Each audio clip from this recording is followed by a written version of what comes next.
Au nom du Père et du Fils et du Saint-Esprit. Amen. Le Seigneur soit avec vous. Les dernières volontés des défunts. Les dernières volontés des défunts sont sacrées. Nous sommes obligés de les respecter. Le Concile de Trente recommandait aux évêques de veiller attentivement à l'accomplissement des legs pieux faits par les fidèles défunts. D'autres conciles vont jusqu'à priver de la communion ceux qui s'approprient les dons des défunts ou qui diffèrent d'accomplir leur dernière volonté. Des lois si sévères nous font assez comprendre à quel point on se rend coupable en privant les défunts des suffrages qu'ils ont voulu s'assurer après leur mort. Malheur donc à ceux qui profitent de la substance des pauvres âmes du purgatoire. Ils les privent du soulagement qu'elles auraient reçu, se constituent en quelque sorte leur bourreau et deviennent responsables de leurs souffrances. Ils n'auront pas l'absolution de leurs péchés aussi facilement qu'ils le sachent bien. Et le jour viendra où Dieu leur demandera un compte rigoureux de ces injustices qu'ils ne songent même pas à se reprocher. Ils seront probablement punis, même dès ce monde, par des châtiments temporels, et qui nous dira la longueur et la rigueur des peines qu'ils auront à endurer dans l'autre. Âme chrétienne, réfléchissez.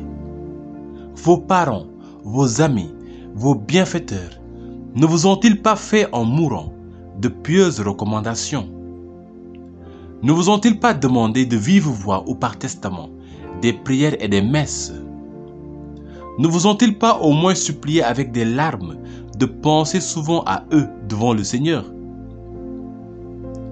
Avez-vous justifié la confiance qu'ils avaient en vous? Avez-vous satisfait pleinement et consciencieusement à toutes les obligations qu'ils vous ont laissées? Si vous ne l'avez pas fait, hâtez-vous donc d'acquitter cette dette sacrée de justice.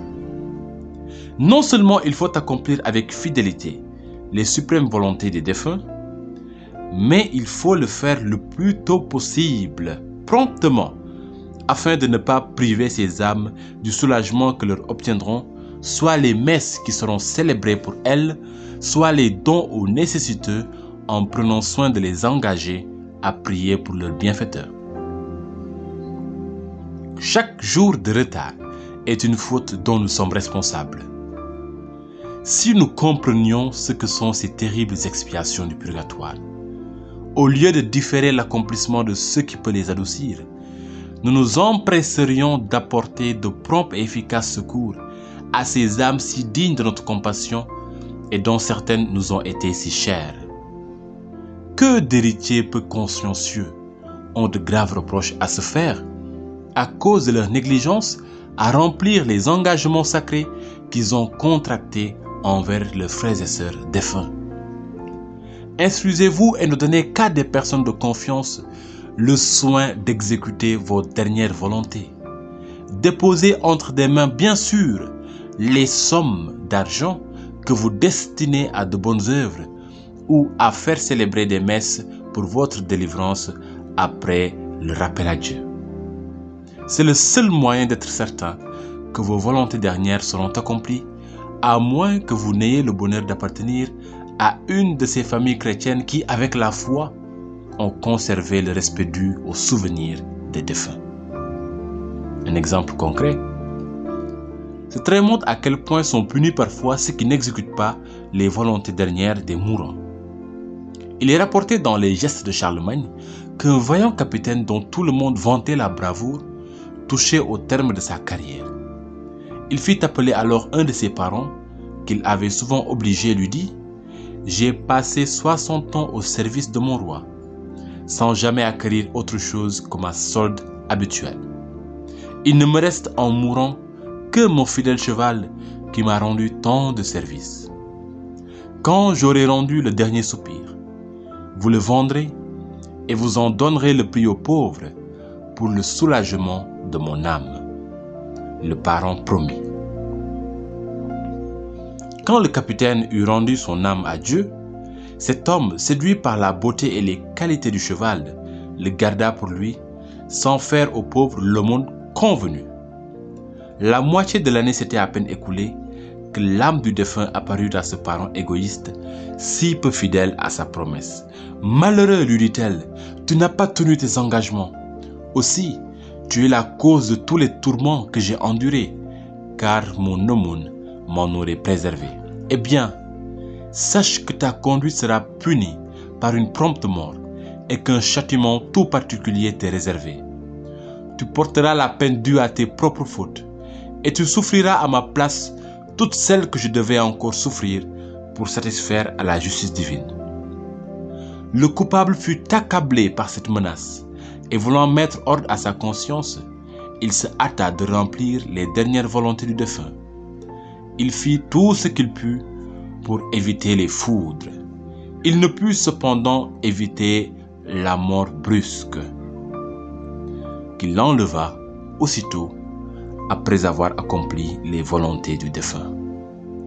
L'injustice et l'ingratitude envers les défunts sont détestées de Dieu et encourent sa sainte colère dans ce monde et dans l'autre. Empressons-nous nous-mêmes alors de réparer nos injustices envers les défunts si nous en avons commis. Et maintenant, nous prenons ensemble la litanie pour les âmes du purgatoire. Seigneur, ayez pitié de nous. Jésus-Christ, ayez pitié de nous. Seigneur, ayez pitié de nous. Jésus-Christ, écoutez-nous. Jésus-Christ, exaucez-nous. Répondez, ayez pitié des fidèles défunts. Père céleste qui êtes Dieu, Fils rédempteur du monde qui êtes Dieu, Esprit Saint qui êtes Dieu, Trinité Sainte qui êtes un seul Dieu. Répondez, priez pour les fidèles défunts. Sainte Marie, Mère de Dieu, Saint Michel Archange, mon saint ange et l'ange des fidèles défunts, cœur des esprits bienheureux, Saint Joseph et Saint Jean-Baptiste, vous tous, saints patriarches et prophètes, Saint Pierre et Saint Paul, vous tous, saints apôtres et évangélistes,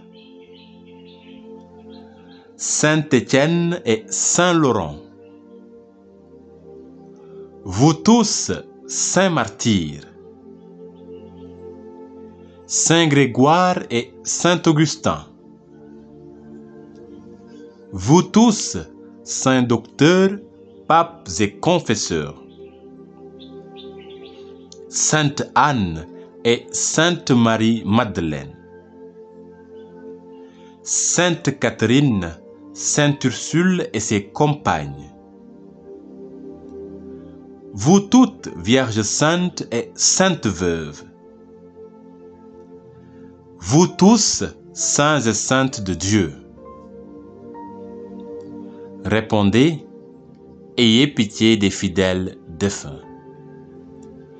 Par votre très doux nom de Jésus, par votre grande miséricorde, par votre amère passion et vos plaies sacrées, par votre précieux sang et par votre mort, répondez, exaucez-nous, Seigneur. Pauvres pécheurs que nous sommes, daignez faire miséricorde à tous les fidèles défunts. Daignez adoucir pour eux la rigueur de votre justice. Daignez remettre la peine méritée par leurs péchés. Daignez les prendre au lieu de la paix et du repos éternel. Daignez les mettre en possession de l'héritage éternel. Daignez les admettre à contempler votre divine beauté. Daignez les rassasier de la plénitude de vos bontés. Daignez accomplir entièrement leur désir du salut. Daignez accorder le repos spécialement aux âmes de nos parents, amis et bienfaiteurs.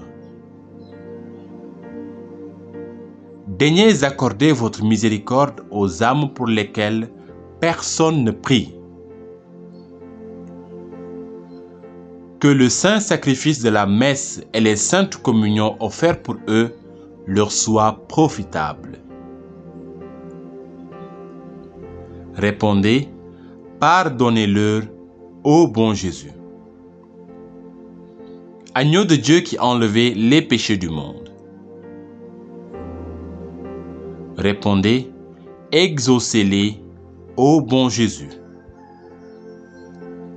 Agneau de Dieu qui enlevait les péchés du monde.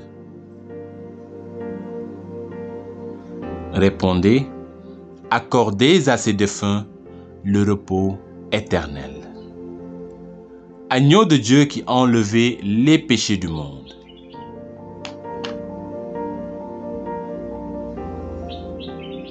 Prions ensemble. Ô Seigneur mon Dieu, ne permettez pas qu'une coupable négligence me fasse manquer à mes devoirs de justice envers les défunts. Leurs droits sont sacrés. Leurs dernières volontés sont également sacrées pour moi.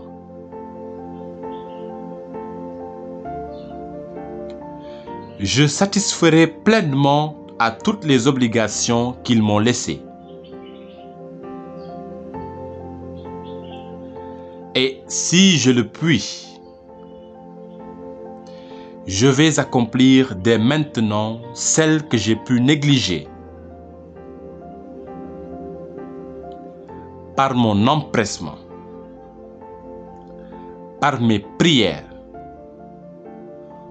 pour hâter l'heure de leur délivrance. Ô Jésus miséricordieux, Marie, reine du purgatoire, soyez leur propice et qu'ils reposent dans la paix du ciel pour l'éternité. Amen.